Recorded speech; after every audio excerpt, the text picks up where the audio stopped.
This is exactly how you're going to start and end all of your social media videos. When it comes to social media videos, some of the most important factors of a social media video is the way that you structure it. Now, I did a separate video on the 3 things that you have to implement inside of every single social media video that you put out.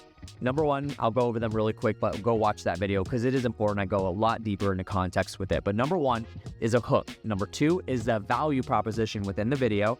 It's basically the meat of the video. And then number 3 is the call to action. Now, I'm specifically talking to people if you are a business owner, if you're leveraging social media content as a business owner, using it as marketing. Now, if you are a creator and you don't have a business and that sort of thing, then you can definitely add a call to action at the end. You could say as simple as subscribe to my show, or click the link in my bio for whatever, or make sure you like this video, stuff like that. Those are also call to actions, but primarily going to be talking to the business owner. In this video, we're going to specifically talk about start and end, because this is where actually a lot of people really get hung up. They're not entirely sure where to start the video. They're not entirely sure how to end. Sometimes the ending can be awkward, or sometimes, especially if it's being clipped from a long form piece of content for social media. Maybe you have a podcast and then you have a video editor going in and clipping out, little segments, chopping it up for social media. And you're like, how do I start it? How do I end it? This is going to answer all those questions. So I'm going to give you a few guidelines on each one of them. Number 1, for starting your video, it's important, and this is the way I train my video editors on my team to start the videos, is it's called the hook, but the 2 things that you're looking for. Number 1, it could be either one of these or both. You're either going to have a bold statement or a bold question. One of those 2 things has to start the video. If it does not start the video, then you're going to have a really hard time getting people to stop their thumbs as they're scrolling through Instagram Reels, YouTube Shorts, TikTok, or Facebook Reels. It's going to be really hard and challenging for you to get the traction and the click-through rate that you're looking for. You have to stop the thumb. In order to be able to do that, it has to be something that flashes on the screen and is immediately said out of your mouth. That's a bold statement or a question that's going to hook them into watching the rest of the video. Now, again, I did a whole separate video on retention rates and how to make sure that you're keeping people engaged throughout the video. This video specifically to start and end, but make sure you go watch that because that does give context and making sure you maintain the actual retention and having people watch it all the way through. But when you're hooking the audience, the reason why you're starting with a strong statement or a question is because that's the first thing that they're going to hear. And you really, there's theories out there, people say, I hear you have 5 seconds to capture attention, you have 3 seconds to capture attention. In the world of short form social media content, to me, it's a fraction of a second. It's less than a second because people are scrolling so fast. If you watch people out in public and see when they're scrolling on social media, they're going through at a very rapid pace. Some people will watch, they'll scroll through 10 videos in less than 10 seconds or be able to land on one that they have actual interest in. And normally, the ones that they're scrolling past take too long to get into the video. So the ones that you see that have low engagement or low view counts, typically it's because the video just didn't start well and you didn't hook people into watching the video. Even on YouTube videos, I started this video giving you the one statement about the video that I wanted to make a point on. And then the rest of the video is my job to make sure I'm entertaining you and giving you good information and delivering correctly. But that first few words that came out of my mouth, that is almost the most important part of the entire video. Because if I can't hook you, and this is not just the YouTube videos, this is now also social media.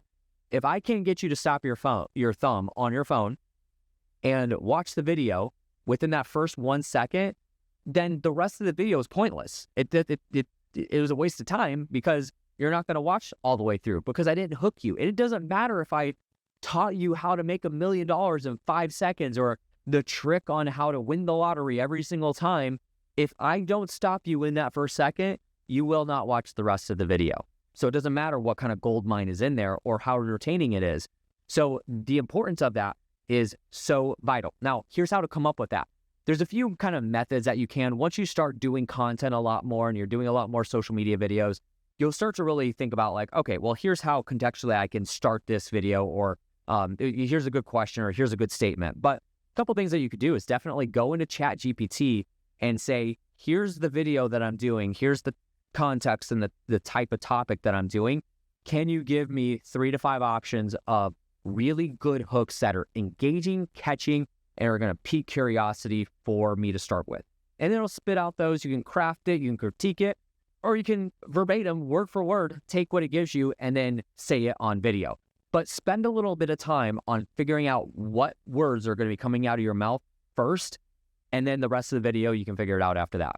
It really is the most important part of the video. Let's talk about the ending now.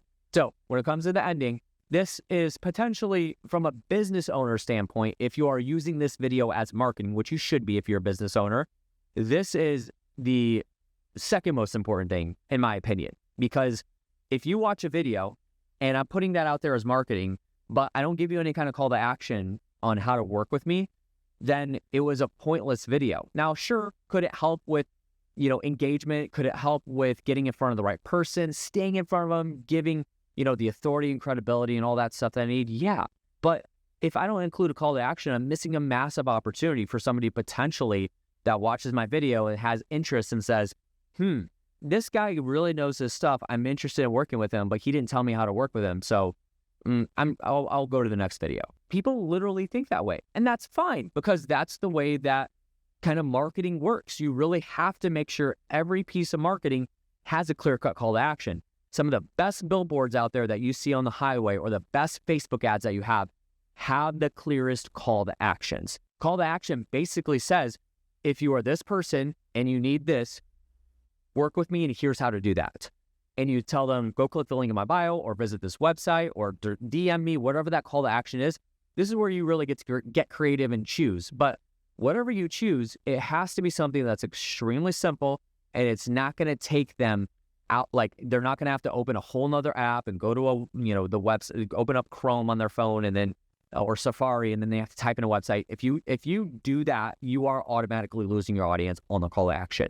Best thing to do is to retain it inside of the actual platform. So if, for example, if I'm doing short form videos on Instagram, I'll typically tell people to click the link in my bio. That's where I want them to go. Now, if you're watching this video and you want to have like some sort of a funnel built out and that sort of thing, just figure something out that's simple, that's going to lead people down a path to work with you the easiest way.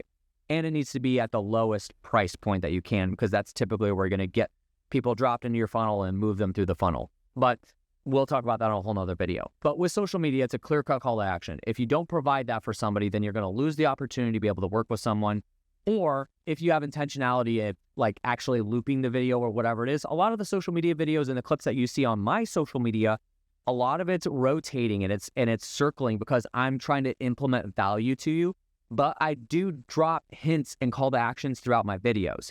And that's important, a layout to understand. So obviously I gave you a lot of information, but the important thing is, obviously to me, it's the hook, making sure you're starting off the video super strong, bold statement or a bold question.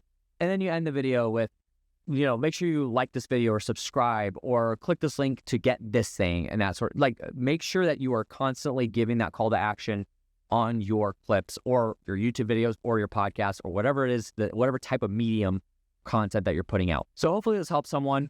Here's my call to action. If you did enjoy this video or you had questions, make sure you leave a comment down below, like the video, subscribe if you haven't already. Lots of great content that's being put out, a lot of things in my 13 years of experience in the media space that I'm trying to share with everybody and, get in front of people that really need help with their social media content, their podcasting, or their YouTube. If you are somebody that needs assistance with that stuff, also, we do service you on that. I do work with people to manage their social, manage their podcasts, their YouTube channels.